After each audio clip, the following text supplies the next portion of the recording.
اللہ تعالیٰ نے فرمایا، اللہ کے نبی کہتے ہیں کہ جب تمہارے صحابہ میں محمد اختلاف ہو جائے کسی رائے کے بارے میں تو ان کے بعد والے اس صحابی میں سے جس کی بھی پیروی کریں گے وہ ہدایت پر ہوں گے۔ کتنی پیاری حدیث ہے۔ اب آگے حدیث کے اور الفاظ سنیے۔ حضرت عمر ابن خطاب مزید کہتے ہیں، وقال رسول اللہ صلی اللہ علیہ وسلم، اور پھر اللہ کے رسول نے یہ بھی فرمایا، اصحابی کان نجومی فبأیہم اقتدیتم اہتدیتم، اے لوگوں میرے صحابہ ستاروں کی مانند ہے، ان میں سے تم جس کی پیروی کرو گے ہدایت پالو گے۔ اسی لیے تو ہم کہتے ہیں پیروی کرو، یہ کہتے ہیں چار کیسے برحق ہو سکتے ہیں، اس کا جواب میں آگے انشاءاللہ تفصیل سے دوں گا۔ حق تو ایک ہی ہوگا، ایک مسئلے میں امام ابو حنیفہ یہ کہتے ہیں، ایک مسئلے میں امام شافعی یہ کہتے ہیں، ایک مسئلے میں امام احمد ابن حنبل یہ کہتے ہیں، حق تو ایک ہی ہوگا۔ یہ حدیث بتا رہی ہے کہ سب خلوص نیت رکھتے ہیں، سب مخلص ہیں دین کے بارے میں، ان چاروں میں سے جس کی پیروی کر لو ہدایت پالو گے۔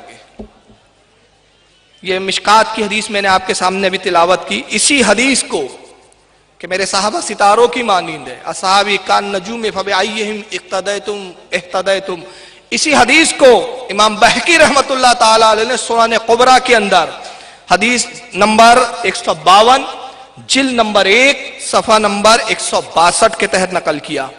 امام دیلمی رحمت اللہ علیہ نے مسند الفردوس کے اندر جلد نمبر 4 صفحہ نمبر 160 حدیث نمبر 6497 کے ساتھ، امام ذہبی رحمت اللہ تعالی علیہ نے میزان الاعتدال جو اسماء الرجال کی کتاب ہے ان کی، اسی کتاب کی جلد نمبر 2 صفحہ 142 پر، اور خطیب بغدادی نے الکفایہ جلد نمبر 1 صفحہ 48 پر، اور حضرت امام ابن قدامہ حنبلی رحمت اللہ علیہ نے المغنی کے اندر جلد نمبر 3 میں، اور یہاں تک کہ غیر مقلد کے بڑے معتمد مصطلح دین کے نزدیک جو عالم ہیں جن کو کہتے ہیں ابن کثیر نے بھی تحفۃ الطالب جلد 1 صفحہ 45 پر بھی اس حدیث کو نقل کیا ہے۔ آئیے امام دارمی کی پھر میں ایک حدیث تلاوت کرتا ہوں، پھر بتا دوں کہ امام دارمی کون ہے۔ کون ہے امام دارمی؟ بتایا تھا میں نے، امام بخاری، امام مسلم اور امام ابو داؤد کے استاد ہے، شیخ ہے۔ کہتے ہیں عن ابی درداء رضی اللہ تعالیٰ عنہ قال، حضرت ابی درداء رضی اللہ تعالیٰ عنہ سے مروی ہے روایت کہ وہ کہتے ہیں وما نہانو لولا کلمات العلماء۔ اب یہ حدیث پہ ذرا الفاظ پہ غور کریں، کون کہہ رہا ہے؟ صحابی رسول کہہ رہا ہے۔ آپ فرماتے ہیں کہ اے لوگو اگر علماء کے اقوال نہ ہوتے تو ہم سب ہدایت حاصل نہیں کر سکتے تھے۔ کون کہہ رہا ہے؟ صحابی، یعنی ابو درداء صحابی رسول ہے، اپنے سے بڑے جو صحابی جو عالم ہیں ان کے اقوال کے محتاج ہے، کہتے ہیں کہ ہم میں اگر ایسے علم والے عالم نہ ہوتے تو ہم ہدایت حاصل نہیں کر سکتے تھے۔ تو صحابی کو بھی اپنے سے افضل صحابی کی تقلید کی ضرورت، یہ کسی کی تقلید نہیں کرنا چاہتے۔ تو آپ غور کریں کہ تقلید کا، میں اگر اس پر حدیثیں پیش کرتا رہوں تو کئی دن بول سکتا ہوں، لیکن پروگرام کا وقت تو اتنا لمبا نہیں ہے۔ آخر میں صرف ایک مشکات کی حدیث، اس پر میں یہ حدیث کا ختم کروں گا سیشن، اور اس کے بعد ان کی کتابوں سے تقلید کے لیے میں چند دلائل دوں گا۔ چنانچہ مشکات شریف کی حدیث جلد نمبر 1 ہے اور حدیث نمبر 182، جلد نمبر 1 ہے مشکات کی، حدیث نمبر 182، حدیث نمبر 182 روایت ہے عبداللہ ابن مسعود رضی اللہ تعالیٰ عنہ سے۔ عبداللہ ابن مسعود فقیہ صحابی ہے۔ اللہ کے نبی نے فرمایا، ان کی فضیلت میں ایک بات عرض کرتا چلوں، نبی پاک فرماتے ہیں ہر نبی کی امت میں ایک محدث ہوتا ہے اور ایک فقیہ ہوتا ہے۔ میری امت کا اگر کوئی محدث ہے تو وہ عمر ابن خطاب ہے، اور اگر میری امت کا کوئی فقیہ ہے تو وہ عبداللہ ابن مسعود ہے۔ یہ وہ صحابی ہے۔ اور ایک بڑی خوشخبری سنیوں کے لیے، حنفی سنیوں کے لیے، ہمارے امام کے زیادہ تر مسائل حضرت عبداللہ ابن مسعود کی حدیث سے ہے، انہی سے زیادہ حدیثیں انہوں نے نقل کی اور انہی کے احادیث پر مسائل کا استنباط کیا ہے۔ صاحب مشکات حدیث نمبر 182 میں عبداللہ ابن مسعود سے روایت نقل کرتے، کہتے وان ابن مسعود رضی اللہ تعالیٰ عنہ، کہ حضرت عبداللہ ابن مسعود رضی اللہ تعالیٰ عنہ سے روایت ہے، وہ کہتے قالا من قانا مستنن فلیستننا بمن قدمات، کہتے ہیں کہ لوگوں تم چاہتے ہو کہ ہدایت پر رہو، تم چاہتے ہو کہ کسی کے طریقے پر عمل کرو، کسی کے طریقے کو اپناؤ تو ان کے طریقے پہ اپناؤ جو انتقال کر چکے ہیں. فَإِنَّ الْحَيَّ لَا تُؤْمِنُ عَلَيْهِ الْفِتْنَةُ، اور فرماتے کہ زندوں پر فتنوں کا اندیشہ ہے. جو وصال فرما چکے وہ تو ہدایت پر انتقال کر گئے، ان کا ہدایت پر انتقال کرنا بھی ہمیں معلوم، ان کا انجام ایمان پر بخیر ہوا، وقت کے امام ہو کر انتقال کرے ہمیں معلوم. تو تم میں جو چاہتا ہے کہ ہدایت پر رہے، اچھوں کی پیروی کرے اور ہدایت پر رہے، تو اس کو چاہیے کہ جو وصال فرما چکے ان کی پیروی کرے، زندوں کی نہ کرے، اس لیے کہ زندوں پر فتنوں کا اندیشہ ہے. تو میں غیر مقلدین سے کہوں گا کہ نائک صاحب کی مت مانیے، امام ابو حنیفہ کی مانیے، اس لیے کہ ان کا وصال تو ہو چکا ہے اب، اور وہ تو الحمدللہ ہدایت پر تھے. امام شافعی کا وصال ہو چکا ہے، وہ ہدایت پر چلے گئے. تو غرض کے یہ ساری چند احادیثیں میں نے عرض کی، 6 حدیثیں میں نے آپ کے سامنے اس وقت تلاوت کی جو اس بات پر دلالت کرتی ہیں کہ تقلید کا ثبوت قرآن میں بھی موجود ہے اور احادیث میں موجود ہے. یہاں تک کہ غیر مقلدین کے مسلم بزرگ اور ان کے پیشوا جن کو یہ بہت بڑا عالم مانتے ہیں، آئیے یہ کتاب ابھی ایک سامنے میں لا رہا ہوں آپ کے، اعلام الموقعین. یہ کتاب کس کی لکھی ہوئی ہے؟ ابن قیم کی، ابن قیم جوزیہ، ابن تیمیہ کے شاگرد. پورے غیر مقلدین وہابیہ کا سرمایہ کل کتنا میں بتا دیتا ہوں. ان کا سرمایہ کچھ زیادہ نہیں ہے. ان کا دین ابن تیمیہ سے شروع ہوتا ہے، عبد الوہاب نجدی پہ ختم ہو جاتا ہے. کتنے امام، کتنے عالم ان کے؟ ابن تیمیہ، ابن قیم، عبد الوہاب نجدی، 3. وقت آنے پہ اسماعیل دہلوی کو انکار کر دیتے ہیں. تقویۃ الایمان لاؤ تو بولتے اسماعیل دہلوی صاحب ہمارے مولانا ہیں، صراط مستقیم لاؤ تو بولتے یہ ہمارے نہیں ہیں.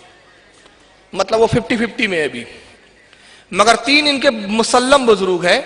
چنانچہ ابن قیم کی مشہور کتاب جو میرے اس وقت ہاتھ میں ہے اور آپ کو مانیٹر پہ دکھ رہی ہوں گی، اس کتاب کا صفحہ نمبر 28، اس کی جلد نمبر 1، اور یہ انہی کے ہاں سے ترجمہ ہو کے آئی ہے.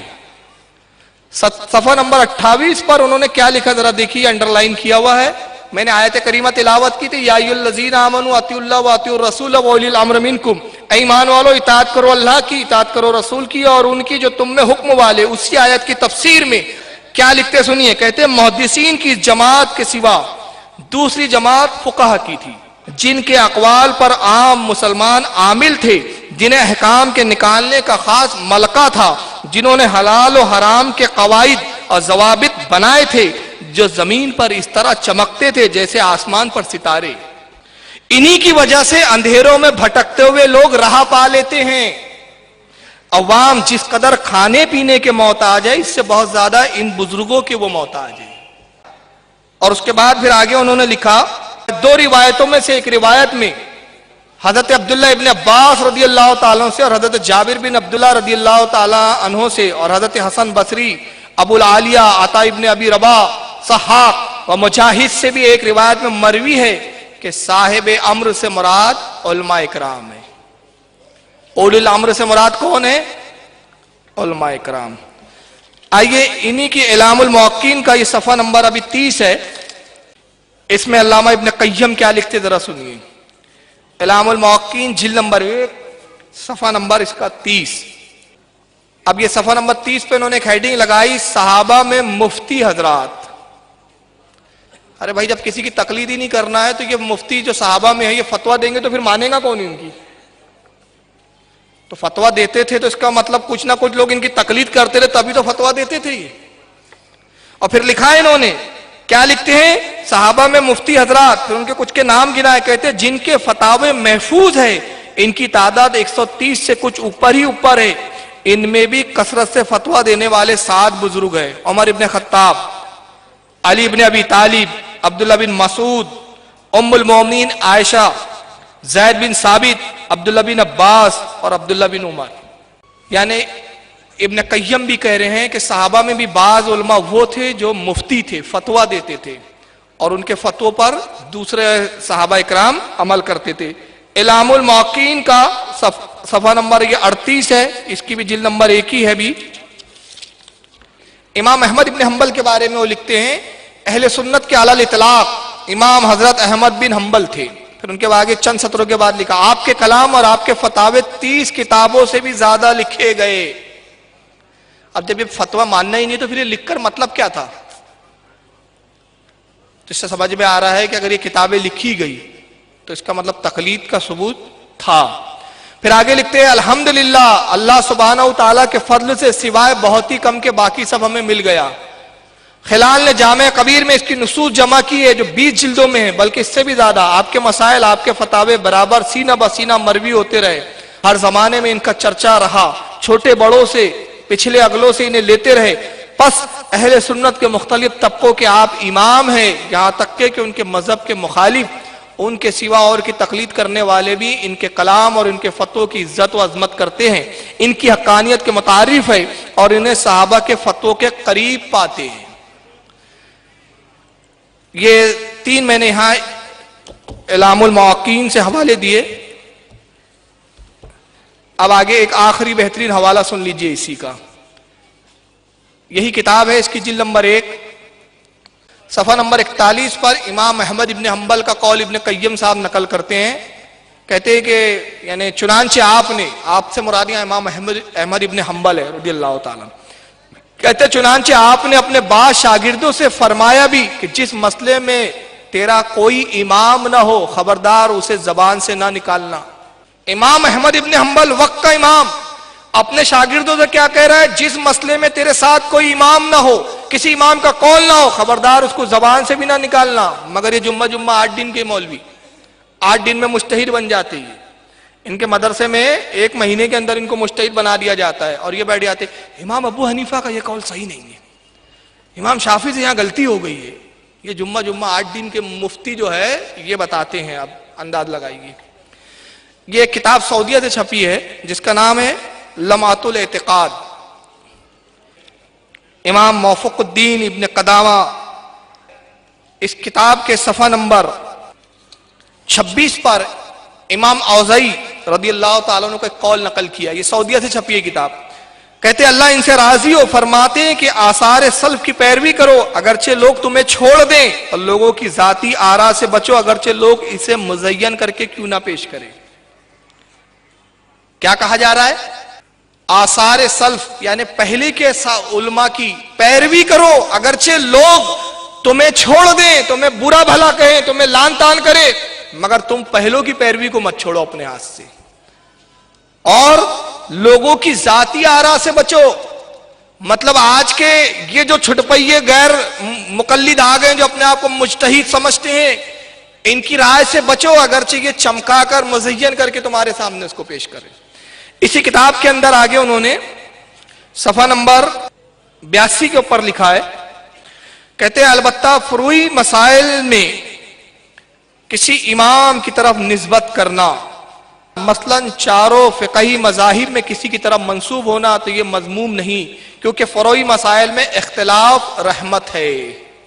چلیے آئیے، یہ میں نے ان کی بھی کتابوں سے چند باتیں دی، اب آئیے کچھ چیزیں میں وہ سنانا چاہتا ہوں جو تقلید کے تعلق سے یہ اعتراضات کرتے ہیں۔ پہلا اعتراض یہ کیا جاتا ہے تقلید کے تعلق سے کہ صحابہ اکرام نے تقلید کیوں نہیں کی۔ سنا ہوں گا آپ نے یہ اعتراض کہ بھائی صحابہ نے تقلید کیوں نہیں کی۔ اس کا جواب میں آپ کو 3 جواب دوں گا۔ پہلا جواب یہ کہ صحابہ کو تقلید کی ضرورت اس لیے بھی نہیں تھی کہ وہ بذات خود رسول اللہ سے مسائل کو اخذ کرتے تھے۔ ایک چیز اس کی مثال ایسی ہے کہ آپ نے دیکھا ہوگا کہ جب جماعت زیادہ ہوتی ہے، مکبرین رکھے جاتے ہیں، تو مکبر کی آواز پر، مکبر کی تکبیرات پر رکوع اور سجود کون کرتا ہے؟ جو مکبر کے پیچھے والے ہوتے ہیں، اور جو مکبر سے پہلے ہوتے ہیں وہ کس کی آواز پر رکوع اور سجود کرتے ہیں؟ امام کی۔ تو مطلب رسول اللہ امام، ان کے پیچھے صحابہ ہے، تو صحابہ رسول اللہ کی تقلید کرتے تھے، اور صحابہ کے پیچھے وہ مکبرین جو ہمارے امام ہیں اور امام کے پیچھے ہم ہیں، تو ہمیں ان کی پیروی کرنا ہے۔ یہ ایک مثال دی میں نے۔ تو صحابہ اول تو رسول اللہ سے مسائل اخذ کرتے تھے، اور دوسرا یہ کہ رسول اللہ کے بعد عام صحابہ مجتہد اور جو ہے صحابہ تھے ان کی طرف رجوع کرتے تھے، ان کے فتاووں پر وہ عمل کرتے تھے۔ اس کی سب سے پہلی دلیل تو اعلام الموقعین کے حوالے سے میں نے بتایا کہ 6 صحابہ کے انہوں نے نام گنائے، کہ وہ 6 صحابہ وہ تھے جو فتویٰ دیتے تھے اور دوسرے صحابہ اس فتوے کو مانتے تھے. اور اللہ کے نبی نے خود ارشاد فرمایا علیکم بسنتی وسنت الخلفاء الراشدین، تم میرے بعد میری پیروی کرو اور میرے بعد میرے خلفاء کی پیروی کرو. تو گویا رسول اللہ نے خود حکم دیا تھا. اب تیسرا جواب یہ کہ خود صحابہ اکرام میں جو جید عالم تھے، بڑے علماء تھے، چھوٹے علماء ان کی پیروی کرتے تھے، اور اس کا حکم حضرت عمر رضی اللہ تعالیٰ عنہ نے اپنے زمانے خلافت میں ان الفاظوں میں دیا. میں حدیث کی تخریج بعد میں پڑھوں گا، پہلے حدیث کا متن پڑھتا ہوں پھر ترجمہ کروں گا انشاءاللہ. چنانچہ حدیث کے الفاظ یہ عن عمر رضی اللہ تعالیٰ عنہ، حضرت عمر رضی اللہ تعالیٰ عنہ سے روایت مروی ہے کہ حضرت عمر نے کہا قال، وہ کہتے ہیں من اراد ان یسأل عن القرآن فلیاتی ابی ابن قعب. حضرت عمر کہتے ہیں کہ اے لوگو، تم میں سے جو چاہتا ہو کہ قرآن کے بارے میں جاننا چاہتا ہے، قرآن جانے، تو اس کو چاہیے کہ ابی ابن قعب کی طرف وہ رجوع کرے. کس کی طرف رجوع کرے؟ ابی ابن قعب رضی اللہ، صحابی رسول ہے یہ. ومن اراد ان یسأل عن الفرائض فلیاتی زید بن ثابت، اور جو تم میں چاہتا ہے کہ فرائض کے بارے میں جانکاری حاصل کرے، فرائض کے بارے میں معلومات حاصل کرنا چاہتا ہے، اس کو چاہیے کہ وہ زید ابن ثابت کی طرف رجوع کرے، ان سے مسائل پوچھے. حضرت عمر فرماتے ہیں ومن اراد ان یسأل عن الفقہ فلیاتی معاذ ابن جبل رضی اللہ تعالیٰ عنہ، اور تم میں جو چاہتا ہے کہ فقہ کے مسائل جانے، مسل و مسائل کو جانے، احکام کو سمجھے، تو اس کو چاہیے کہ معاذ ابن جبل کی طرف وہ رجوع کرے. پھر آگے آپ فرماتے ہیں وَمَنْ أَرَادَ أَنْ يَسْأَلَ عَنِ الْمَالِ فَلْيَأْتِنِي فَإِنَّ اللَّهَ تَعَالَى جَعَلَنِي لَهُ خَزِينًا وَقَاسِمًا. حضرت عمر فرماتے تم میں جو چاہتا ہے کہ وہ معاشیات کے بارے میں جاننا چاہتا ہے، مال کے بارے میں جاننا چاہتا ہے، تو اس کو چاہیے کہ وہ میری طرف رجوع کرے، میری طرف مجھ سے پوچھے. اور اس کے بعد ایک جملہ کیا فرمایا سنیے، فَإِنَّ اللَّهَ تَعَالَى، پس بے شک اللہ تعالیٰ نے جعلنی لہو خزیناً وقاسما، اللہ نے مجھے خزانے کا محافظ بنایا اور میں اس خزانے کا تقسیم کرنے والا ہوں. حضرت عمر رضی اللہ تعالیٰ عنہ صحابہ سے خطاب کر کے کہہ رہے جو فرائض جاننا چاہتا ہے وہ فلاں صحابی کی طرف جائے، جو مسائل جاننا چاہتا ہے فلاں صحابی کی طرف جائے، جو احکام جاننا چاہتا ہے، قرآن جاننا چاہتا ہے وہ فلاں صحابی کی طرف جائے، جو معاشیات کے مسائل جاننا چاہتا ہے وہ میری طرف آئے. تو صحابہ نے تو کہنا چاہیے تھا ہم تو خود قرآن و حدیث کے سمجھنے والے ہیں، ہم تو خود ڈائریکٹ رسول اللہ سے بھی حدیث سن لیا کرتے تھے، اس کی ضرورت کیا ہے کہ ہم آپ سے مسائل سیکھیں. تو اس کا مطلب یہ ہوا کہ صحابہ میں بھی ایک جماعت وہ تھی کہ جو علم میں اتنی زیادہ نہیں تھی، اپنے سے زیادہ عالم، اپنے سے زیادہ علم کے جاننے والے صحابہ کی طرف وہ رجوع کیا کرتے تھے. اس حدیث کو امام ابن ابی شیبہ نے المصنف کے اندر جلد نمبر 6 صفحہ 454 حدیث نمبر 32896 کے تحت نقل کیا. امام بہقی رحمۃ اللہ علیہ نے سنن کبریٰ جلد نمبر 6 صفحہ نمبر 210 اور حدیث نمبر 11969 کے تحت نقل کیا. امام حاکم نے المستدرک کے اندر جلد نمبر 3 صفحہ نمبر 306 حدیث نمبر 5191 اور حضرت امام قرطبی رحمۃ اللہ علیہ نے اپنی تفسیر قرطبی کے اندر جلد نمبر 18 صفحہ 20 پر اس کو نقل کیا. دوسرا اعتراض یہ کیا جاتا ہے تقلید کے بارے میں. اعتراض یہ کیا جاتا ہے کہ صحابہ کے زمانے میں نہ کوئی حنفی تھا، نہ شافعی تھا، نہ مالکی تھا، یہ بعد کی پیداوار ہے، لہٰذا یہ بدعت ہے. اس کے جواب میں 2 باتیں عرض کروں گا مختصر. بھائی ہم نے اپنے آپ کو حنفی کہا تو آپ نے فوراً کہہ دیا بدعتی، شافعی کہا تو کہا بدعتی. آپ اپنے آپ کو جو سلفی کہتے ہیں یہ کون سی سنت سے ہے؟ صحابہ میں کون اپنے آپ کو سلفی بولتا تھا؟ ذرا اس کا بھی تو پتہ دو. حضرت عمر نے اپنے آپ کو کہا، حضرت عمر ابن خطاب سلفی نام سنا؟ عثمان ابن عفان سلفی، ابو بکر ابن ابی قحافہ سلفی. یہ جو تم نے سلفی لفظ لایا، اچھا پھر سلفی کے معنی کیا ہوتے ہیں؟ سلف کے طریقے پہ چلنے والا، یعنی پہلے کے بزرگ پہ چلنے والا. عجیب بات ہے یار، روسی زبان سے بولتے ہو ہم کسی کا طریقے کو مانتے نہیں ہو، پھر سلفی بھی بولتے ہو اپنے آپ کو. تو عجیب مطلب دوگلاپن ہے ان کا. سلفی بولتے بھی ہیں اور بولتے ہم تقلید کرتے بھی نہیں. پہلا تو یہ. اب آپ کہتے صحابہ نہ اپنے آپ کو حنفی کہتے تھے نہ شافعی کہتے تھے. اب میں یہ کہتا ہوں صحابہ کے زمانے میں تو حدیث کی کتاب بھی نہیں تھی، پھر تم حدیث کی کتاب کیوں پڑھتے ہو؟ صحابہ کے زمانے میں بخاری نہیں تھی، مسلم نہیں تھی، ترمذی نہیں تھی، پھر تم کو یہ کہاں سے اتھارٹی ملی کہ قرآن کے بعد بخاری کو پہلے نمبر پر رکھو، مسلم کو دوسرے نمبر پر رکھو، ابو داؤد کو تیسرے نمبر پر رکھو، ترمذی کو چوتھے پر رکھو، نسائی کو پانچویں پہ رکھو اور چھٹے پہ ابن ماجہ؟ یہ جو تم نے 5-6 ترتیبیں بنائی، اس کے لیے کیا وہی آئی تھی آپ کے اوپر؟ تو یہ بھی تو بدعت ہے. تو اپنی بدعت کی فکر نہیں ہے، یہ ہم کو بتا رہے بدعت. تو حدیث تو رسول اللہ کے زمانے میں لکھی بھی نہیں جاتی تھی. صحابہ اکرام تو روایت کرتے تھے ایک دوسرے سے، رسول اللہ سے ڈائریکٹ سنتے تھے. جو غیر حاضر ہوتے تھے مجلس میں رسول اللہ کے صحابہ، وہ حاضر صحابہ سے پوچھ لیا کرتے تھے. تو روایت در روایت چلتا تھا وہاں معاملہ، کتابیں تو لکھی نہیں جاتی تھی. تو پھر آپ نے سینے سے کیوں لگا رکھا ہے بخاری کو؟ یہ بھی تو بدعت ہے. اب آئیے تقلید کے بارے میں ان کا جو قول ہے وہ کیا ہے، یہ تقلید کو مانتے کیا ہے. چنانچہ یہ ایک بہت ہی ان کی جماعت کے مزور عالم کہے جاتے ہیں، جن کا نام مولوی معراج ربانی صاحب ہے، اور انہوں نے معاذ اللہ بھی بیچ میں خواجہ غریب نواز کی گستاخی کی تھی. اس تعلق سے میرا ایک بیان بھی آ چکا ہے، خواجہ کے گستاخ، آپ نے یہاں چینلوں پہ دیکھا بھی ہوگا. تقلید کے بارے میں ان کی رائے کیا ہے ذرا سن لیجئے. میں نے بتایا میں نے کسی شخصیت کی طرف آپ کو نہیں کہ چلو ابن باز کے طریقے پر بلاؤں، احمد بن حنبل کے طریقے پر بلاؤں، امام مالک کے طریقے، نہ. تقلید کیا ہے؟ یہ حرام ہے، اور یہ ایک ایسی بدعت ہے جو امت کے اندر پیدا ہوئی جسے آج امت کے اندر فرض قرار دیا جا رہا ہے. تقلید حرام ہے، اتباع سنت فرض ہے. تقلید شرک ہے. یہ علمی صلاحیت ہے ان کی. پہلے کہتے تقلید حرام ہے، پھر کہتے تقلید شرک ہے. حرام اور شرک میں فرق نہیں معلوم ان کو اب تک. یہ ہے امام سے ہٹنے کا انجام. اب دیکھیں میں بتاتا ہوں، زنا کرنا حرام ہے، چوری کرنا حرام ہے. کسی نے چوری کیا تو مشرک کہیں گے اس کو؟ یعنی پہلے کہتے تقلید حرام ہے، اتباع سنت فرض ہے، تقلید شرک ہے. میرے آج تک سمجھ بھی نہیں آیا کہ شرک کیسے ہو گیا. شرک کی تعریف تو یہ ہے کہ جو کام اللہ کی ذات کے لائق ہے غیر اللہ کے لیے کرنا. یا ان کے عقیدے کے مطابق اللہ بھی کسی کی تقلید کرتا ہے کیا؟ یا اللہ کی تقلید کرنا چاہیے، اللہ کے علاوہ کسی اور کی کیا تو شرک ہو گیا. اور اللہ کی تقلید نہیں کی جا سکتی، اللہ کی تقلید نہیں کی جا سکتی. اطاعت کی جا سکتی ہے، تقلید نہیں کی جا سکتی. اب میں اس کو مثال دے دیتا ہوں.